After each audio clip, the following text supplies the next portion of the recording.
Hi there. Welcome back to COM100. And today we're going to be talking about Chapter 6, which is nonverbal communication. I personally love nonverbal communication. I teach this throughout an entire semester's worth, so it does pain me a little bit that we're only going to talk about it for one chapter, but we do talk about some good stuff here. I think that there's a lot to be looked at here. There's a lot of research out here about nonverbal communication and, just the way that we can communicate with others and how good we are at like reading them. So here's our objectives, and we're going to look into the definition of nonverbal and then also different types of nonverbal communication. Now, there is much more in this chapter than we're actually covering, but I really want to focus on the different types. I think that there's a lot to be shared here and talked about. So that's why if you're reading the chapter, you're thinking, I didn't talk about a lot of this. There's some chapters, sections that I'm not going to focus on, but these different types, I think that there's a lot to be looked at and focused on here. So I want our attention definitely on these types. Before we get into the types, though, we got to talk about what is nonverbal communication, right? And so these characteristics are nonverbal. And so we have a definition here, thinking about what meaning is happening through an individual's unspoken physical and then also behavioral cues. What am I portraying to you that I'm not like actually saying? I'm not actually vocalizing. Now, you do want to think there's multiple channels here. And so we can include, our vocal pitch and the tone. This is auditory. So if someone comes up to you and they scream at you, I love you so loudly, it's like, you got to chill out a little bit, right? Now we have visuals. So we can think about facial expressions, your appearance, your gestures. We're going to get into all of this so much deeper. And then also the physical contact. Think about when someone gives you a hard handshake, kind of, hurts your hand, versus if they give you a pretty weak handshake and it's like a dead fish in your hand, what does that portray to you? So the way our vocal sound, the way that we are visually presenting ourselves, and if we like encounter physical contact with others, what do these physical and behavioral cues kind of portray to the other person through our meaning? That's what I'm getting at here. I want you to take a moment and look at this picture. It's going to be talking about the two key terms here, incongruent and congruent messages. But most of the times, we want, well, not most of the time, all the time, we want to engage in congruent messages. So check out that first side there. You're texting someone, you say, I got the job. You put a smiley face there. You say that you're upset at work, you're working away. And so you put a sad face. Or someone made supper and you're like, oh, they're not a good cook. Is it going to be good? Is it going to be bad? And so thinking about congruent messages, this is when your verbal and your nonverbal communications, they match. I know you might think like, okay, but we're looking at emojis here. Just work with me and pretend that they're faces, right? Our facial expressions, our attitudes while saying something. And so we want to think, how can they match? Now we have incongruent messages, which your verbal message and your nonverbal messages do not match. So you say, I just had a fantastic date. And you're kind of like upset saying that. It's like, oh no. Or, uh-oh, Avery made supper and you're mad that this person made supper. Or you put, I had a pretty rough day. You can see some sarcasm coming out there, but this is when verbally and non-verbally they're not matching. Now check this out. These statistics are not in your book, but they're in another book that I use. And it's saying that when we're communicating with people, 93% of the communication we're reading through their nonverbals. And then the 7% is what they're verbally saying. That's a huge difference. That is so big. And I think to myself, we got to look into the way that we present ourselves. We got to look into the way that we are non-verbally communicating, even when we're not thinking. Thinking, about posture, thinking about our appearance, where our eyes are looking. So much of what we're communicating, we're not even really aware of. And maybe we are aware of our nonverbals, But we really need to focus on that. I think how can I be a congruent, frequent messenger, right? We always want them to match so that people aren't confused talking to us. I do want to advise you to check out these ways in which we use nonverbal and how we blend it with verbal communication. It's on page 144. I'm going to talk about each one though. And so I want you to think first off, we have replace. So a lot of times with nonverbal communication, we use these different like gestures to replace our verbal communication. So example, if let me think, if you say like I don't know, you don't want to verbally say I don't know. So you shrug, you go, you know, and so that is replacing, whatever you were gonna say. I think a great example too for this is if you go to a restaurant and the host asks you, how many in your table? And you just go, right? You just put a number up with your hands. You don't verbally say anything. Now with repeat, you want to think to yourself, okay, I'm saying something, but I'm also going to verbally and non-verbally repeat it. So your book says something like, when you say like, oh, it's up there, and you're pointing up, but you're also saying it. They got to go together. Now we can have contradict. And it says here, verbal and nonverbal messages using sarcasm. So you can think to yourself, you're talking to your friend and you say, I love that song. Then you roll your eyes, And so you're indicating that you kind of don't like that song at all. With contradicting, I'm going to go back for a second. You are displaying, incongruent messages. They contradict each other, they don't match. So contradicting, I'm saying like, I'm so excited to hang out with you.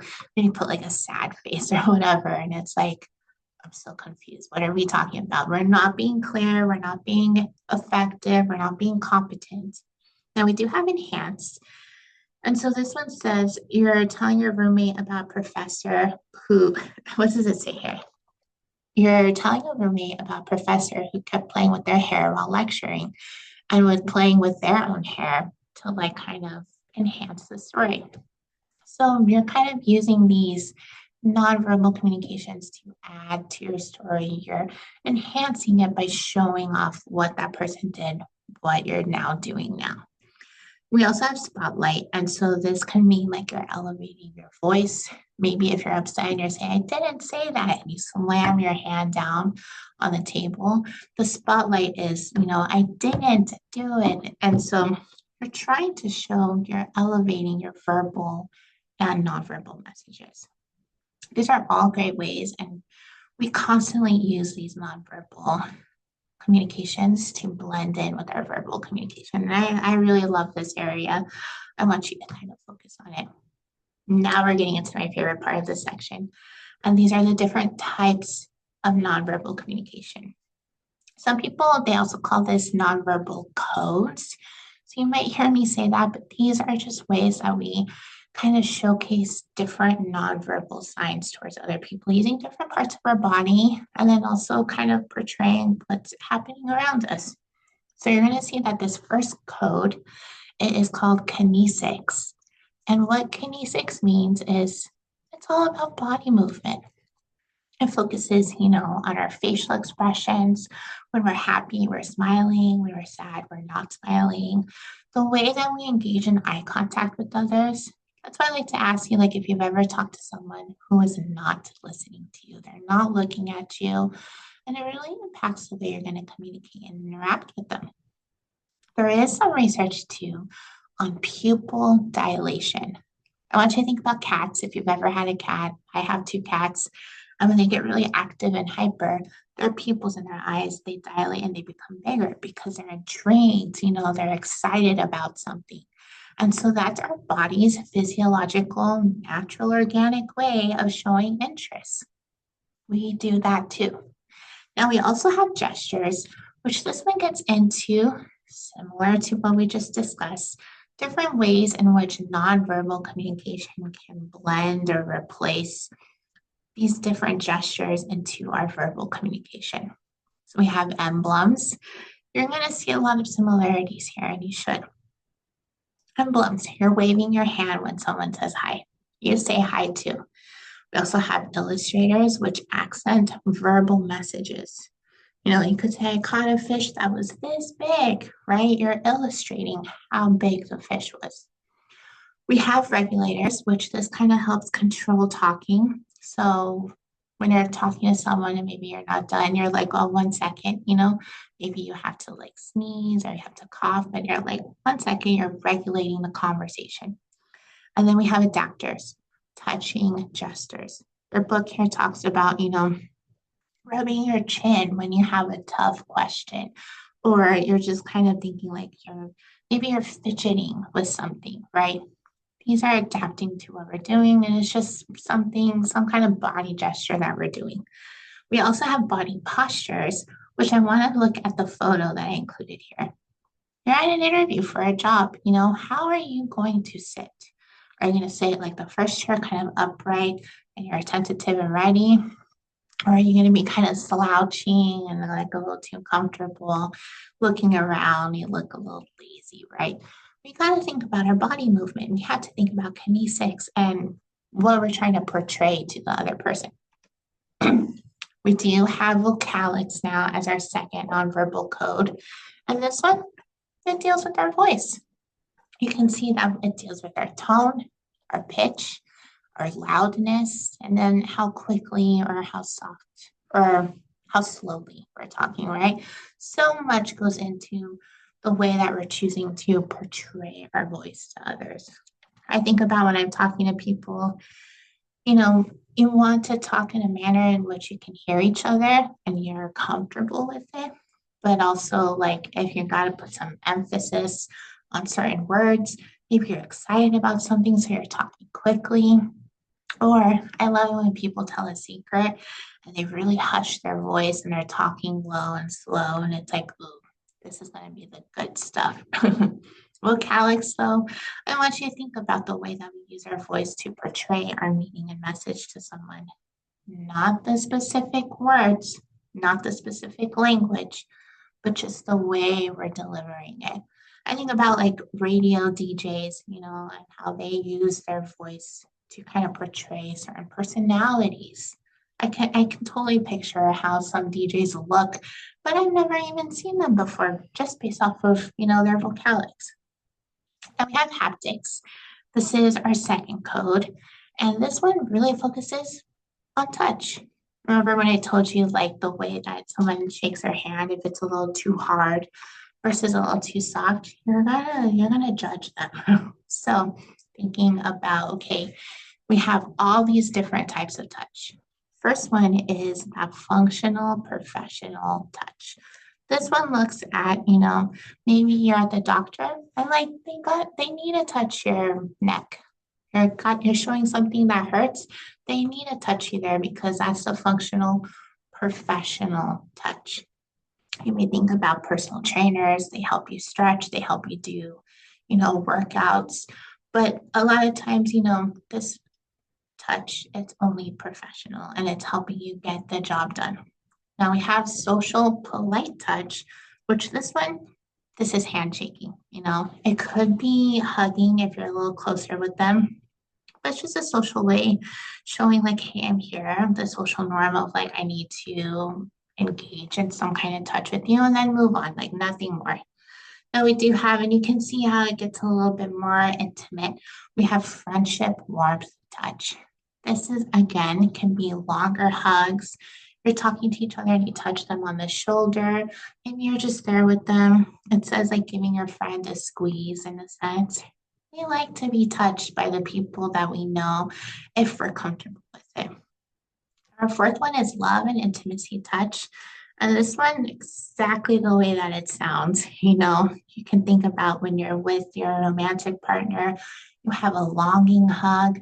Maybe you kiss them, maybe you kiss them on the cheek, or maybe you have long kisses. There's research into why people in a romantic relationship, they need to engage in a 6-second kiss. That's going to release oxytocin, the happiness gene. It's going to help you with your cortisol. It's amazing how it helps with like all these different inner workings of your body. But that once in a 6 seconds, it's going to make you feel that much more stronger together. And then I also think it says with someone that you have a close interpersonal bond with. So I think like your mom, a friend, anybody like that. If you engage in a 20-second hug every day, again, that can promote some closeness, some belonging, just feeling nice, right? Now we do have this last one that's aggressive, hostile touch. This one does involve in like physical violence, grabbing, slapping, hitting, anything that's designed to like hurt, maybe humiliate the other person. You can see like domestic violence. This definitely happens within this kind of haptics. And so just being aware of what kind of touch is actually going on. I do want to say our book doesn't talk about this, but thinking about haptics, you also want to think about the frequency and the intensity. So, like if you see a friend and you hug at the beginning of your interaction, and then you hug at the end of your interaction, right? That's just normal to us. The frequency is like, oh, we hugged twice, but it was in the welcoming and conclusion of our hangout. But if we're constantly hugging, the frequency, it's going to go up and it's going to be kind of weird. Like, how often are we supposed to hug, right? What's the norm here? The frequency of the touch. You can think about people in romantic relationships, the frequency of a love intimacy touch. Are they satisfied within the relationship? Are they not satisfied? And then we have intensity. I know I keep mentioning this, but a handshake, if it's too intense, you're going to remember that. Versus if it's weak, you're going to remember that as well. So you have to think about how hard you're actually touching someone and what you're trying to like portray there. There's a lot to be said here with haptics. I love it. I want you to know about it. Now we get into proxemics, which is personal space. And this photo, it kind of shows what Hall, he was a researcher who kind of designed what kind of space we're looking at. Now, we do have, and your book talks about intimate space proxemics here. And so this is looking at 0 to about 18 inches, and that's what your book says. People, they're going to stand here close to you if they feel pretty close to you. They feel pretty intimate with you and you trust them and you like them. Imagine standing like pretty close to someone like that. Who would you feel comfortable with doing that? I'd say my partner, I'd say some friends, I'd say my parents, right? Now we have casual, and that your book calls this as personal. So please know from your book, but you can see personal and casual. And so looking at this, this is encounters with friends. These are people that you're in a casual relationship with. You know, maybe they're not your best friends, but you're still close with them. You sit close to them at dinner. We also have social, and social is 4 to 12 feet. This is kind of a pretty large distance, right? And so you want to think people in the workplace, acquaintances, even strangers, people you're just not that close to, but you're going to have communication with. Then lastly, we have public, which is upward from 12 feet. This is like people in formal occasions, maybe college lectures. Think about public speeches, just anybody kind of talking, you kind of stay away from them, give them some space, right? Proxemics is so interesting because you look at the way you use space. And so I think about it in a classroom. When you walk in, do you sit where? Do you like to sit in the front? Do you like to sit in the middle? Do you like to sit in the back? When you buy movie tickets, do you like to buy the seats that are right next to someone that's already paid for theirs? No, we like to give ourselves some space because we like to feel comfortable. Think about during the COVID times when they were suggesting that we needed to be 6 feet apart from each other. That's the social area. And so we need that distance there to keep ourselves safe, first of all, but also recognize like, hey, socially speaking, we don't need to be that close. If you've ever heard someone say, like, get out of my personal bubble, according to Hall, that's a real thing. So I really love looking at this personal space and thinking about who I like to talk to closely versus who I don't want to talk to closely. Now we also have appearance. And with appearance, this is going to look into your physical appearance. You're going to think about your hair, your clothing, your body types. You can also think about artifacts. These are objects that we have that maybe we use to display our identity, communicate our identity to others. You can think about watches, jewelry, maybe even handbags. and how that can showcase and influence attractiveness. I think a great example, something you're going to learn about me, is I'm recently engaged. So I'm excited because now I wear a ring. And so I'm communicating that, hey, I'm engaged. I have a partner now. And this one little artifact really starts off so many conversations with people about my partner. Did we pick a date yet? And all this like conversation. So I'm non-verbally kind of expressing to everybody that I have a partner. You can also think too about, the way that you dress. How are you going to dress for an interview? Now, how are you going to dress for like class? And then do you have a uniform for work? All of these different appearances kind of showcase a different side of us. So your appearance, it does matter. The last one that I'm going to talk to you about today is environmental features. Have you seen the movie Legally Blonde? If you have, cool. If you haven't, no big deal. But in the very beginning, it's a spoiler, but it's in the very beginning. The girl goes out to dinner with her boyfriend.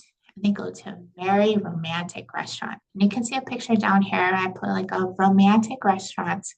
It's candlelit, it's promoting like coziness, and like we can sit and chit chat with each other. And then he ends up breaking up with her. She thought he was going to propose.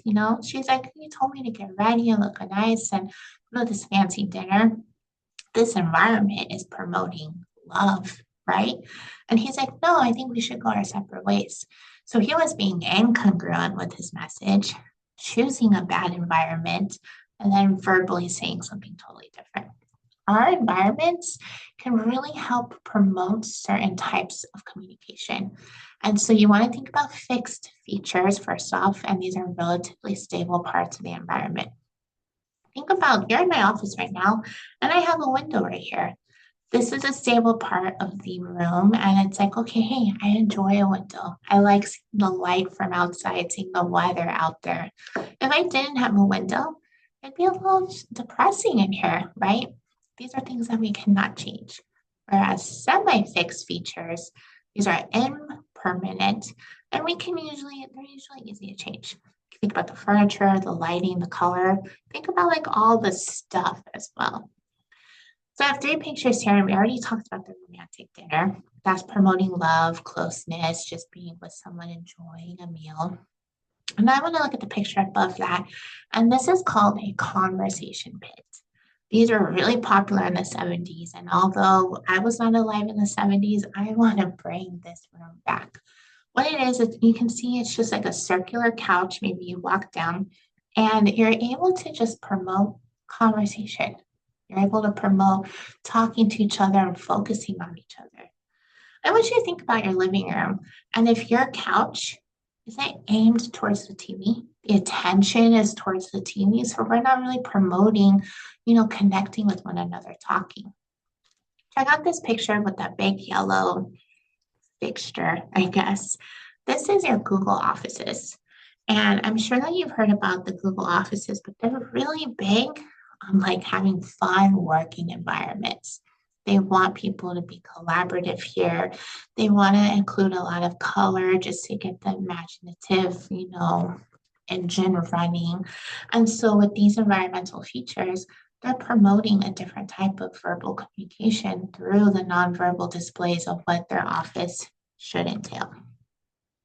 I hope you enjoyed this lecture. Like I said, I really love nonverbal communication. I love these different codes. And it's just so fun to learn about how much is communicated and not just with the words we're talking about. So the next time you're going out, you're thinking about your appearance. You're thinking about, where you're going to sit specifically. You're thinking about gestures. That's all nonverbal. It's all part of it. I hope you enjoyed this one. Please let me know if you have any questions, but I will see you later. I hope you have a good one.